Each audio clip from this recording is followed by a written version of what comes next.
women's trampoline final. Bryony Page of Great Britain has already won a silver medal in Rio, bronze in Tokyo. Could she do it here? It is gold for Page. For the first time ever, she has an individual medal. I got scared of my skills and myself and my ability to the point where I couldn't do a single somersault with a half twist, which is one of the first somersaults that you learn.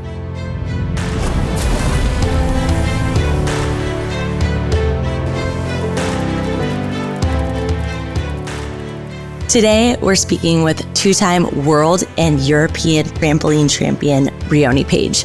Bryony shares how she fell in love with trampoline at an early age, how she tunes out her fear in a potentially very dangerous sport.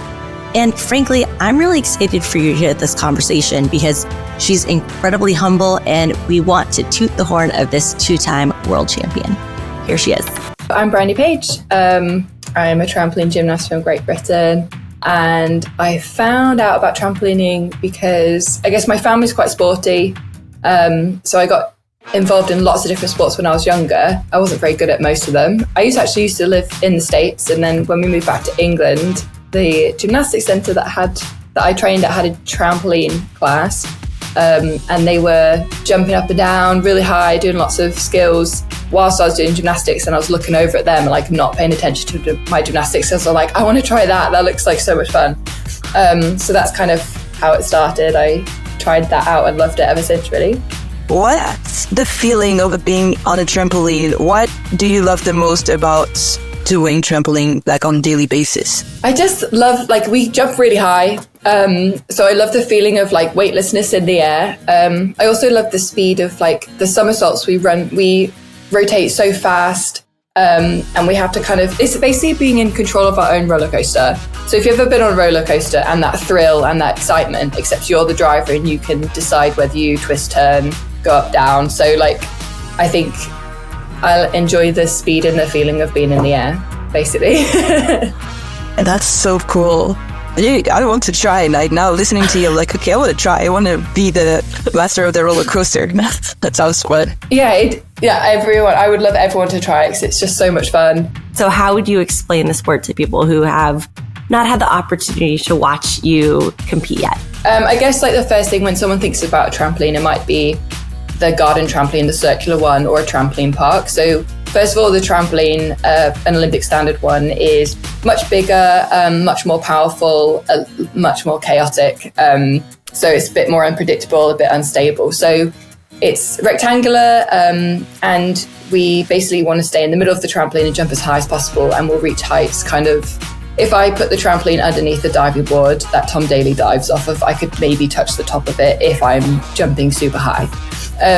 So we both get to go up and have to come back down. So we have to jump and use the trampoline to jump as high as we can. And then when we're in the air, we do as many twists, somersaults as possible. And we have in the competition, we build our height. And before we start getting deductions, time deductions, it's 30, 45 seconds. Up until that point, you just have to straight jump. And then as soon as you do your first skill, that's when the routine begins. And it's 10 skills in a row. So it's 10 jumps in a row, and you have to fit in the skills in those 10 jumps. Just listening to you talk about that is freaking me out. How do you, in the best way possible, how do you combat that? I actually had a really tough time with that level of fear when I was younger, late teens, when you start to realize what you're doing is dangerous. Because when you're younger, you're just this is cool, let's learn the next skill, that looks like fun. And then when you get older, you understand what can happen and what can go wrong, and you get fearful of that. And as when you're progressing, you tend to do harder skills, so they're a little bit more scary anyway, and there's higher danger as you get better and learn new skills. So it's just a case of I basically went through a point where I could do triple somersaults and I could do multiple twisting doubles, but I got scared of my skills and myself and my ability to the point where I couldn't do a single somersault with a half twist, which is one of the first somersaults that you learn. And I wouldn't take off of that. I couldn't take off at any skill. I was really struggling, and this lasted on and off. I still sometimes have to deal with that level of fear, but the struggle was on and off for 2 years where it was really severe. So during that time, I learned lots of different techniques to deal with fear and to deal with my lack of confidence or worrying about a certain skill. So like the different techniques would be just kind of, I guess, rationalizing it, understanding that my fear is heightened, and like the actual possibility of something bad happening in that moment just because I'm fearful of it is quite small. Especially when I've got the muscle memory and the understanding of how to trampoline. So I basically kind of like retaught my skills, learning what I should be seeing at what certain point. Whereas when I was younger, I just kind of did it. I just did it mostly by feel. This time I had more of an understanding of what I was doing. I retaught myself everything along with my coach and my psychologist at the time that was helping me with my confidence. Just kind of lowering that anxiety with different techniques like through breathing or like regulating heartbeat, like keeping a diary and a track of kind of getting rid of the emotional side of things. So I went to go into training session knowing that I was going to be fearful and not going to be able to do my skills. And my emotions around that were like, I felt embarrassed, I felt scared, I felt like, I guess like there's an element of like low-level depression of just like you're going to go into a training session and you're going to struggle, and it doesn't make you feel very good when you can't do something that you love to do and you don't quite understand why. So I guess like dealing with that fear, you just learn that fear brings focus, and you just got to bring your brain to focus instead of on the fear and what could go wrong, on the things that are going to help you to do the skill well, and the idea of if you're going to do the skill well, how you'll feel about that, rather than if you don't do the skill well, how you'd feel. Given your experience, everything that you went through in your career, I know you're focused on Paris right now, but I was wondering if that's something you are exploring also to like share your gift and your knowledge with like the upcoming generation of athletes. Yeah, I do coach. At the moment, because of my training schedule and we've got a semi-centralized program, it's really difficult to keep up like a weekly thing. So I'm a cover coach at the moment, but I've been coaching since I was 16, 17, like a lot of the time voluntary because of the issue of not being able to do it consistently. I'd kind of pop in and give help. So like I think the best way of like, I've been training since, I was 9 years old on the trampoline. You know, I've been jumping through, I'm 33 now. So I've been trampolining for a long time. I've learned a lot about this sport. So it would be such a shame not to kind of be able to pass that on in some way and not be able to use it. And I do love coaching. Like I said, I've been doing it for a really long time. And it is definitely something I would look forward to doing like more regularly after I finish trampolining. But I've got a little bit of a dream first. I'd really love to join Cirque du Soleil.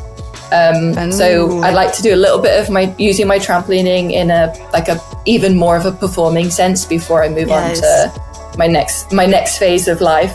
Bryony, you've been so humble. I think you have largely changed the face of trampoline in the UK, being a world champion, a European champion, 2-time Olympic medalist. Women's sports are very much having a moment right now in the world. What is the world that you want to see for women's sports and girls sports moving forward? Growing up, I found that kind of when we reached teenage years, and that lots of girls like dropped out of sport at that point. And whether that was like demands from school or whether it's because they felt uncomfortable in their own bodies doing the sport, especially in trampolining, we had to wear leotards. Luckily they've started changing that. You can wear leotards with shorts or trousers, but like at the time to be able to compete, you had to wear just leotards, unless there was a certain reason why you couldn't, like religious or if the competition allowed it. So, but normally it was that was a big barrier for a lot of people that I knew in the teams, and just kind of that idea of like, oh, I don't want to get sweaty in PE class, or, you know, I don't want to look like I'm exerting myself. So I think a lot of it is like this confidence or lack of confidence or body image, self-consciousness. So I think I'd love to see that become less and less and people become more confident themselves. And I think it is moving already in the right direction, definitely, especially with like, I think CrossFit has done a lot for women, and like having that idea of and just women athletes in general in the media, that idea of like an athletic body, a strong, and I say athletic body, you can be that is a huge variation. I'm not talking about like slim, fit, and tall, and I'm talking about like so many different athletic bodies. You've got like weightlifting to, like we say, figure skating, gymnastics, and even within gymnastics you've got different body shapes and types, and you've got the extremes at the walk into the Olympic Village, you've got, and these are the best people in their sports, you've got a huge variety of different body types. So I think that idea, but just being strong and exerting yourself in sport and working hard is like beautiful, and hopefully that reduces people's self-consciousness. I think the media of women in sport and media, I think, is improving. It's still not quite equal, but it is improving. I think the women's football has shown that like excitement around women's sport and team sport is improving and getting closer. Like we have the Lionesses here, and like everybody is like really starting to get on board and understand it, and just appreciating women's sport for what it is. Like luckily I'm in a sport that's, I feel, is really quite equal, with the fact that we compete the same number of competitions, we compete the same number of skills. It's the length of time that we're on the trampoline is all really similar, and our competitions are held pretty much at the same time. So like our sport is really similar, men and women, and we can train together. So I think like I've been blessed with that idea from a youngster that our sport is equal. We get the same prize money at the top level as well. But I know the disparity is huge with different sports. Even in the fact that like Olympic sports, like women weren't allowed to compete for such a long time. We are getting there, but we've still got a little bit of way to go, I think. What do you want to say to all of your fellow Olympians who you're hopefully going to be amongst competing against this summer? First of all, good luck. I hope you can achieve your personal best and personal goals, and I hope you have a really good time at the games. And yeah, take the opportunity, be grateful for it, and have a good time. I think we're all kind of looking forward to the competition and the experience around it. So I hope we all have a safe and exciting journey there. Thanks for tuning into Flame Bearers. If you like what you're hearing, please leave us a positive review on Apple Podcasts, Spotify, or wherever you get your podcasts. You can also follow us along on social media for more behind-the-scenes exclusive content on Instagram, TikTok, X, Facebook, LinkedIn, whatever social platform you are on. Thank you, and stay tuned for our upcoming episode.